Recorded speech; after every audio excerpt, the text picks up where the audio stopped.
여러분 안녕하세요. 국어교육과 최은정이라고 합니다. 오늘은 언어 습관과 자기 표현이라는 주제로 강의를 준비하게 되었습니다. 자신의 언어 습관을 점검하여 주도적인 삶의 주체로 거듭나기 위한 자기 표현 방법과 기대 효과를 한번 탐색해보는 시간을 짧게 가져보도록 합시다. 언어 습관과 자기 표현.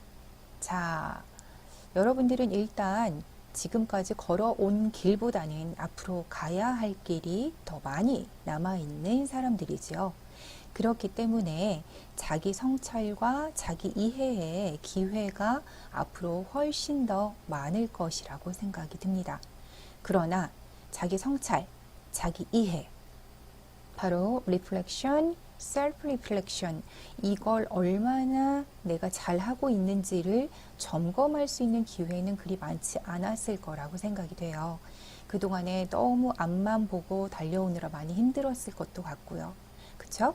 그런데 앞으로 내가 조금 더 바른 언어생활 또는 풍성한 언어생활 또는 나를 제대로 표현할 수 있는 능력을 가질 수 있는 그러한 기회를 만들기 위해서는 성찰이라는 이 부분에 조금 더 주목을 해야 할 필요가 있겠습니다.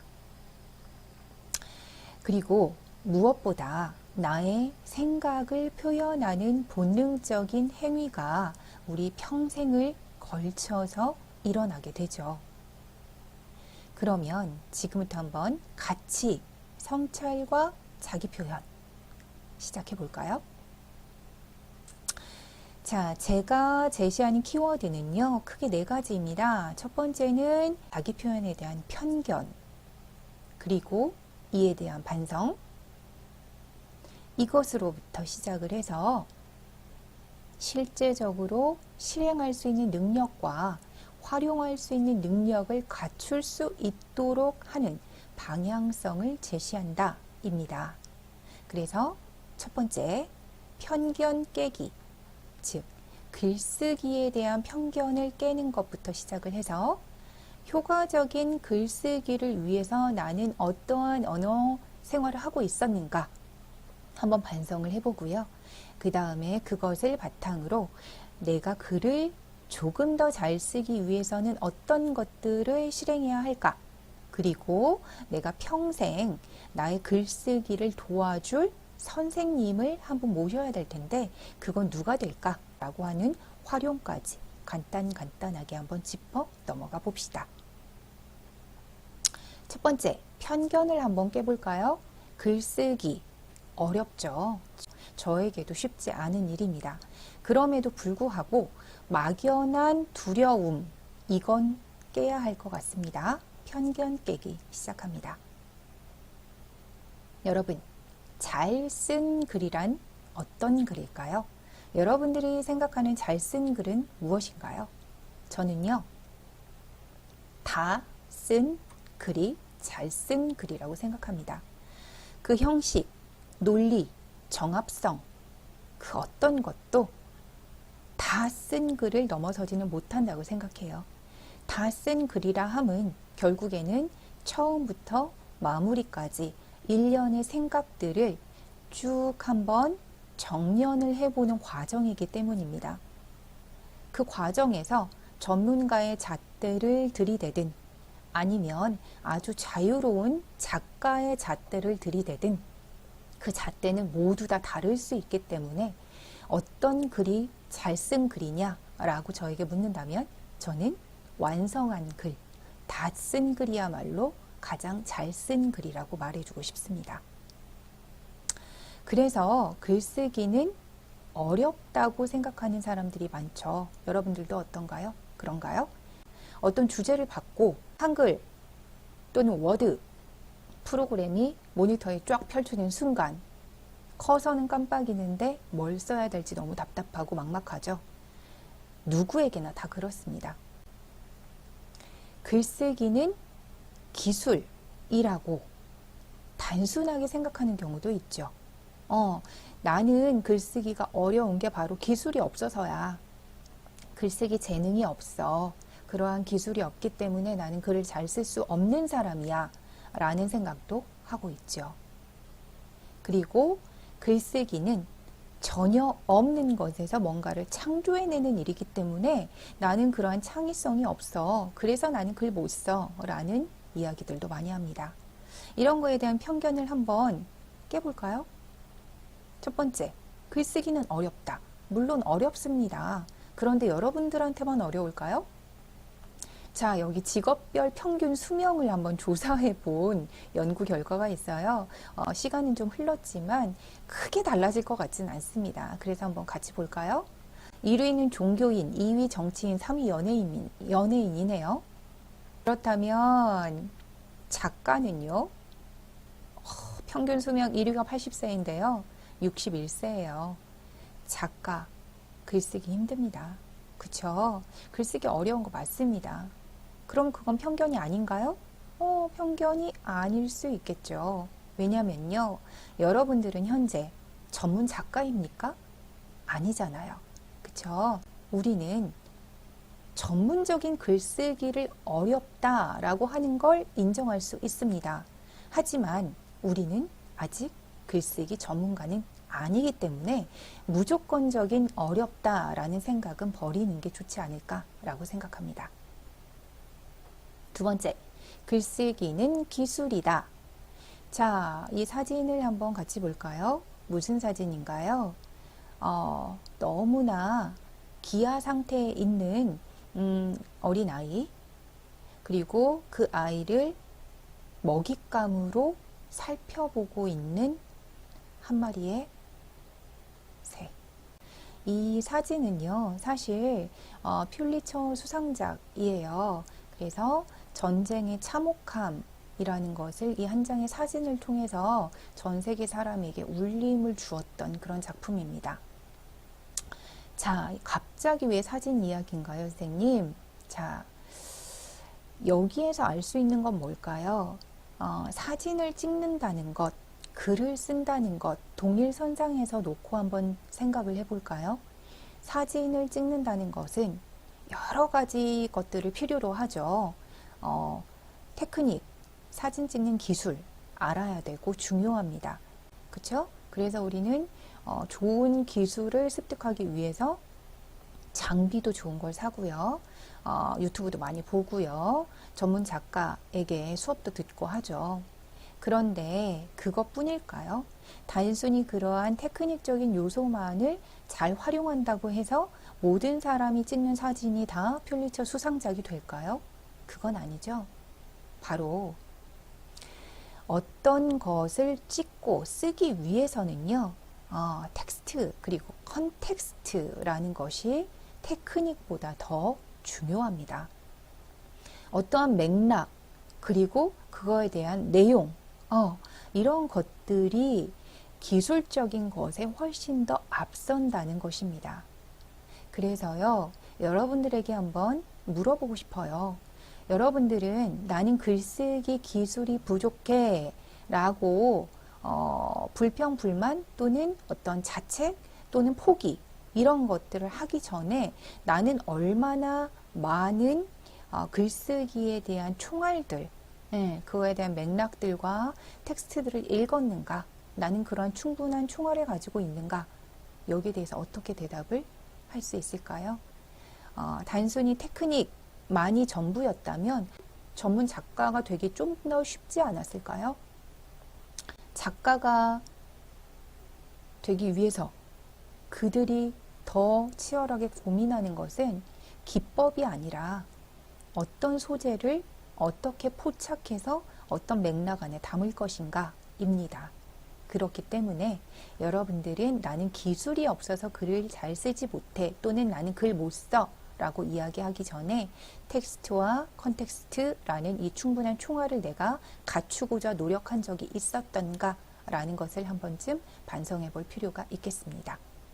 그래서 글쓰기는 내용과 기술의 결합이지 단지 기술로서 결정되는 것이 아니라는 것, 그에 대한 편견을 와사삭 깼으면 좋겠습니다. 자, 세 번째, 글쓰기는 무에서 유를 창조하는 일이다. 자, 정말 그럴까요? 정말 글쓰기는 아무것도 없는 것에서 새로운 것만을 만들어내는 걸까요?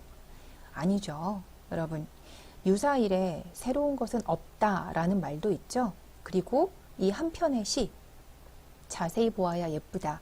오래 보아야 사랑스럽다. 너도 그렇다. 이미 있어요. 글을 쓰고 써야 하고 그러한 모든 상황 맥락과 주제들은 지천에 널려 있습니다. 다만 우리가 그것을 자세히 보지 않았고 내가 나의 관점으로 새롭게 보지 않았기 때문에 모든 것은 없는 거에서 있는 것을 만들어내는 그런 고통을 수반한다. 뭐가? 글쓰기가. 그렇게 편견을 갖고 있는 건 아닌지 한번 생각을 해봐야겠습니다. 새롭게 보기 위해서는요, 다양한 사고가 필요하죠. 분석하는 것도 필요하고요. 미적인 감각도 필요하고요. 기존의 남들이 아무렇지도 않게 당연시하는 것들을 비판적으로 바라볼 수도 있어야 되겠고요. 그리고 새롭게 보는 눈도 필요합니다. 단지 이 창의적인 사고, 이것만이 글쓰기의 시작점은 아니라는 겁니다. 여러분들이 이 앞의 것들도 충분히 지금까지 해왔고, 그리고 이 모든 것을 다 종합적으로 할 수 있을 때, 그때 비로소 글쓰기 또한 무에서 유를 창조하는 것이 아니라 있는 것을 조금 더 나의 눈으로 세밀하게 포착하고 재구성하는 것이다 라고 깨달을 수 있을 겁니다. 그래서 see, watch, look, view 이 중에서요, 글쓰기는 바로 관점을 달리하는 것이지 그냥 눈에 보이는 단순한 감각으로 보거나 바라보거나 그런 것에서부터 출발을 하는 것이 아니라는 것, 여러분들 마음속에 새겨두셨으면 좋겠습니다. 자, 그렇다면 효과적인 글쓰기란 어떤 글쓰기일까? 우리 같이 한번 생각을 해볼까요? 뭐 개인차에 따라 다를 수는 있겠지만 보편적으로 이 세 사람은요, 글쓰기 또는 말하기, 화법의 달인이라고 많은 사람들이 인정하는 그러한 사람들이죠. 이 사람들은 왜 그러면 잘 말하고 잘 쓸까요? 이 사람들은 어떻게 했길래 효과적인 글쓰기 말하기를 하는 걸까? 바로 자신의 생각을 말하고 쓰기 때문입니다. 누군가가 했던 것을 그대로 인용해서 전달하거나 누가 써준 것을 그대로 읽어내려가는 것이 아니라 나의 관점을 가지고 세상을 재구성해서 나의 생각을 쓰고 말하기 때문에 공감을 얻을 수 있고, 그리고 말하기 글쓰기의 달인이라는 평가를 받는다고 생각합니다. 그렇다면 여러분들은요, 글쓰기는 어렵다, 나는 글 못 쓴다 라고 말하기 전에 여러분들은 어떤 생각을 가지고 있는지 한 번쯤 점검이 필요하고요. 그리고 나의 관점, 내 생각에 대한 강력한 믿음, 이것이 글쓰기 말하기의 시작점이 아닐까 생각합니다. 그리고 이것을 실제적인 효과로 나타내기 위해서는 바로 그런 믿음에서 그치는 것이 아니라 읽는 습관, 다른 사람들이 써놓은 글이나 또는 말하기 같은 것들을 열심히 나의 간접적인 체험으로 꾸려나가는 것, 그러한 습관이 필요하겠습니다. 여러분들은 여러분들의 생각에 대해서 얼마나 많이 믿고 있고 얼마나 많이 다른 사람의 글을 읽고 있습니까? 반성을 한번 해볼까요? 자, 그래서 나는 효과적인 글쓰기를 위해서 무엇을 해왔는가? 라는 질문을 제가 한번 던지고 싶어요. 자, 첫 번째, 어떤 메시지를 전달하려 하는가 나는? 그것에서부터 출발을 해야 되겠죠. 그 해당 주제 또는 쓰고자 하는 소재에 대해서 나는 이걸 통해서 어떤 메시지를 전달하려 하는가라고 하는 생각 정리가 좀 필요하겠죠. 그래서 그것을 일단 하나의 문장으로 정리하는 것에서부터 출발을 해야겠습니다.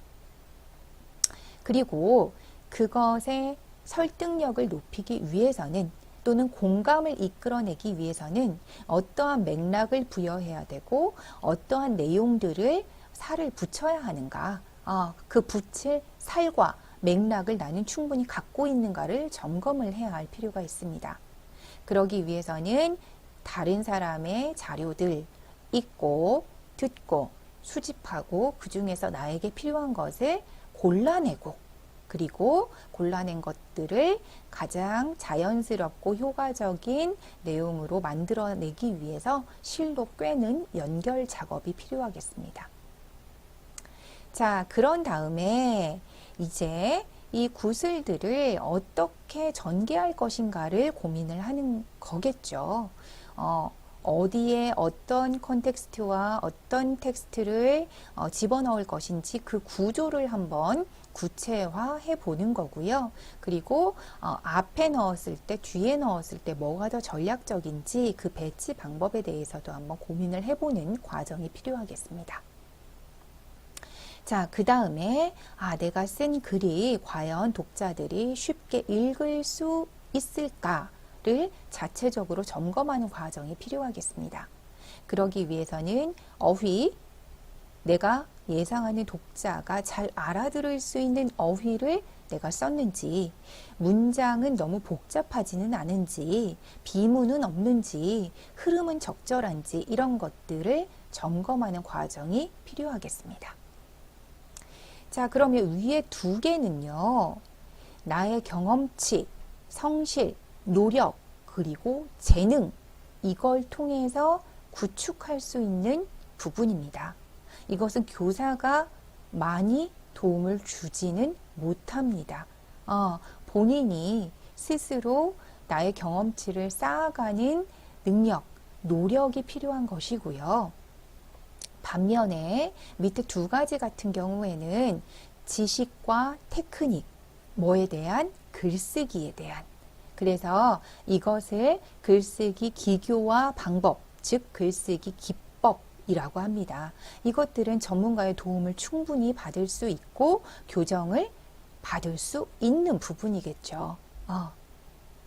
자, 그래서 제가 짧은 시간 안에 여러분들한테 전달할 수 있는 것은 바로 이 밑에 두 개가 아닐까 싶습니다. 위에 같은 경우에는 여러분들의 일상생활에서 꾸준한 노력을 요하는 것이지만 밑에 같은 경우에는 간략하게나마 제가 소개할 수 있는 것이라는 판단이 들어서입니다. 자, 그러면 나의 글쓰기를 위해서 어떤 것들을 먼저 실행할 수 있을 것인가에 대해서 간략하게 얘기를 해봅시다. 그래서 저는 이것을 자기 성찰, 자기 해방의 글쓰기를 위한 실행, 그 시작이라고 보고 싶어요. 사실은 여러분들은 매일매일 생각을 표현하고 있어요. 실행하고 있습니다. 자, 그렇죠? 이 로고만 봐도 여러분들이 얼마나 많은 글쓰기를 통해서 자기를 표현하고 있는지 알 수 있을 겁니다. 그리고 가끔은 다른 사람의 생각을 보면서 나의 생각이 고정돼 있구나 또는 굉장히 편협했구나 라는 생각에 움찔할 때도 있습니다. 이거는 아주 한번 웃자고 올려놓은 건데요. 띄어쓰기가 되지 않은 이 부분을 보면서 갑자기 움찔하기도 하면서 웃음을 유발을 하기도 하죠. 자, 그리고 띄어쓰기를 하지 않았을 경우에 나타날 수 있는 여러 가지 웃지 못할 상황들이 이렇게 많이 발생을 하기도 합니다. 그것뿐만인가요? 여러분들은 여러분들의 생각을 표현하는 것뿐만 아니라 다른 사람이 어떤 생각을 하고 있는지 그 표현을 통해서 평가를 하기도 합니다. 예전에 최순실 사건이 떠들썩했을 때 나 재판장에 못 나가겠다라는 어떤 진정서를 냈는데요. 그게 공개되면서 맞춤법이 틀려가지고 퇴폐해, 공황장애 이런 것들을 통해 가지고 아주 논란이 좀 일었었죠. 그리고 연인에게 정 떨어지는 순간 1위가 바로 맞춤법을 몰라서 보내는 문자마다 틀릴 때 헤어지고 싶다라는 생각이 이렇게 들기도 한다고 그러한 설문조사도 있었습니다. 그래서요, 여러분들에게 묻습니다. 연탄재 함부로 발로 차지 마라. 너는 누구에게 한 번이라도 뜨거운 사람이었느냐라는 이 안도현의 짧은 시처럼 여러분들도 다른 사람을 평가하기 전에 여러분들의 언어 습관 그리고 발음 표현 내가 정말 잘하고 있었는지 한 번쯤 스스로 자문해 볼 필요가 있지 않을까 싶어요. 그래서 점검의 시간을 한번 보도록 할게요. 왼쪽과 오른쪽 뭐가 맞나요? 이거는요. 자, 여러분들 생각 맞나요? 자, 이런 것들은 모두 한자 합성어의 두음 법칙인데요. 내가 틀릴 수도 있다라는 것을 확인할 수 있겠죠. 그리고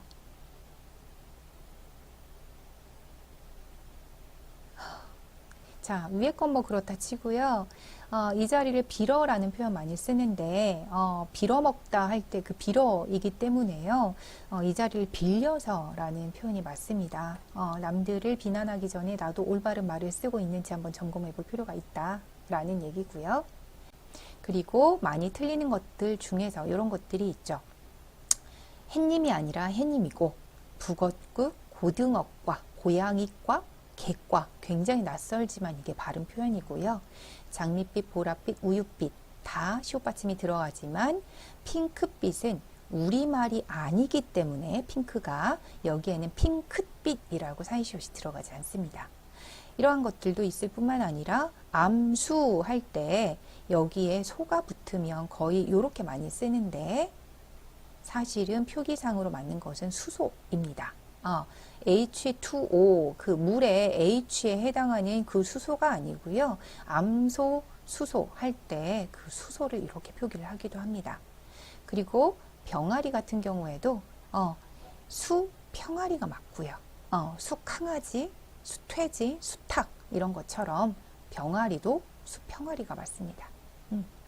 자, 이런 것들은 다 사이시오 관련된 거고요.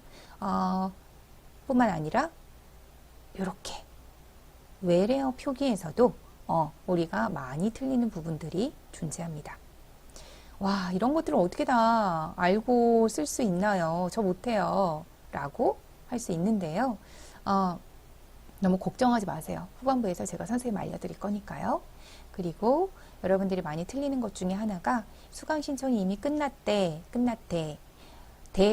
발음이 같기 때문에 이걸 구분하지 못하는 경우가 있는데요.